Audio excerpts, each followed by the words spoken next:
Assalamualaikum warahmatullahi wabarakatuh.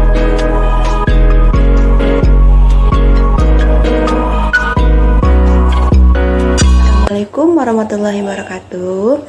Saya Afriani. Saya akan membahas tentang kehidupan manusia purba dan corak kehidupannya. Jadi nantikan dan tonton terus ya di YouTube aku. Selamat menyaksikan. Peradaban awal Kepulauan Indonesia. Di mana peradaban awal Kepulauan Indonesia ini dimulai dari zaman pra-aksara. Pra berarti sebelum, aksara artinya tulisan. Selain dari istilah pra-aksara ada istilah nirleka. Nir berarti tanpa, leka adalah tulisan. Jadi artinya sama-sama sebelum mengenal tulisan. Lalu bagaimana terbentuknya Pulau Indonesia? Nah, ada beberapa teori yang mengatakan bahwa pertama, teori continental drift, pergerakan kontinen yang awalnya bumi itu hanya menjadi satu benua, kemudian mengalami pergeseran sehingga menjadi beberapa terpecah menjadi 6 benua. Selain dari teori kontinental, ada teori plate tektonik, pergerakan aktif di mana ada sebuah gunung besar lalu meletus dengan magnitud skala yang besar mengguncang bumi lalu menjadi membelah daratan dan menjadikan beberapa benua. Selain dari tektonik pergerakan aktif ada proses geologis. Nah, proses geologis ini adalah endogen dan eksogen. Endogen adalah tenaga dari dalam bumi yang ini seperti terjadi gempanya tadi menyebabkan belahnya bumi menjadi beberapa benua. Eksogen ini seperti pelapukan. Selain dari geologis ada proses tektonik lempeng, di mana proses tektonik lempeng ini Kepulauan Indonesia berasal dari 3 pergerakan. Yang pertama, lempeng Indo-Australia itu di daerah selatan, dan lempeng Eurasia di daerah timur, dan lempeng Pasifik di daerah utara. Jadi lempeng ini saling bergerak dan menyebabkan beberapa benua.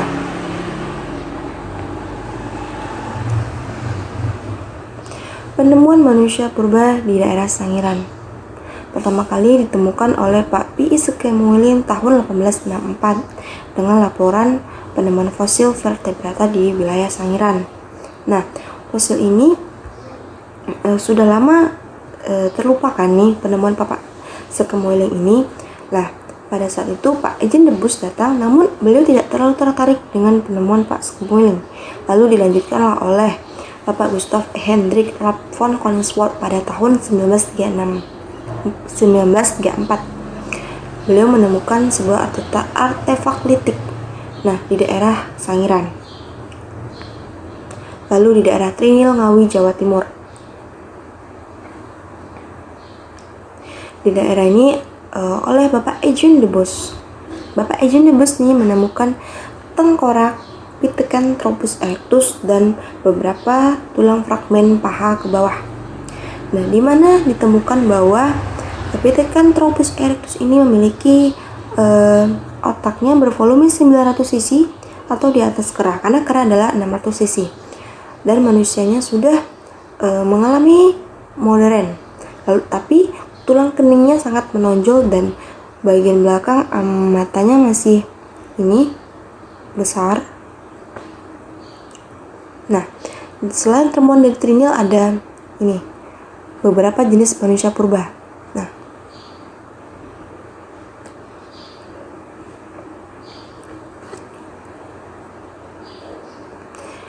pertama adalah jenis Meganthropus oleh Bapak von Koningswald pada tahun 1936.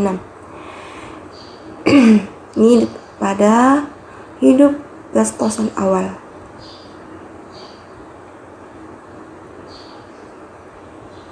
Nah, pada Pleistosen awal ini Meganthropus ini ditemukan.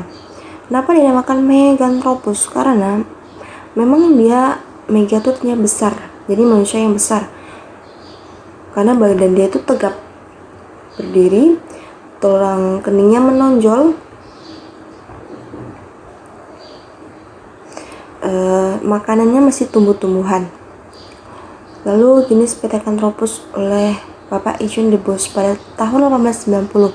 Nah, Pithecanthropus ini sudah berjalan tegak, kening masih menonjol, volume otaknya sudah di atas Meganthropus, sekitar 700 sampai 900-an cc.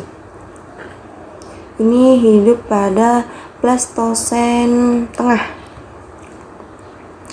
Makannya masih sama tumbuh-tumbuhan. Jenis selanjutnya adalah Homo oleh von Radscott pada tahun 1889. Volume otaknya sudah di atas Pithecanthropus dan Meganthropus, yakni 1400-an. Tinggi itu 130 sampai 200-an. Jadi lebih tinggi dibanding Pithecanthropus. Otaknya besar, terus lebih sempurna dibanding Pithecanthropus dan Meganthropus.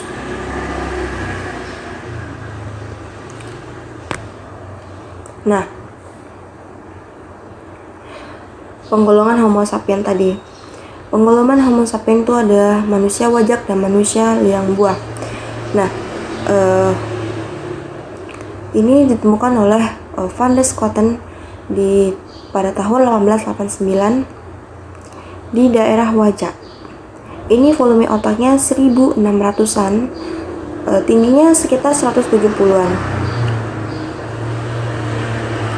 Dan manusia liang buah ini ditemukan di daerah Flores di namanya liang buah. Makanya dikasih nama manusia liang buah karena ditemukan di liang buah. Volume otaknya itu rendah 300-an, tinggi 100-an, lebih rendah dibanding manusia wajak. Nah, yang terakhir adalah teori Darwin. Karena penemuan manusia purba seperti Pithecanthropus ini menjadi perbincangan oleh ilmuwan. Nah, jadi Darwin beranggapan penemuan gigi yang ia duga itu adalah milik Pithecanthropus. Jadi dia berasumsi bahwa menganggap nenek moyang manusia itu adalah kera. Nah, tapi teori ini terpatahkan. Penemuan gigi itu bukanlah gigi dari Pithecanthropus, melainkan adalah gigi pongo. Nah, setelah teori dia terpatahkan, di dalam agama juga menyebutkan bahwa manusia adalah nenek moyang kita, Nabi Adam alaihissalam. Itu khusus untuk Muslim.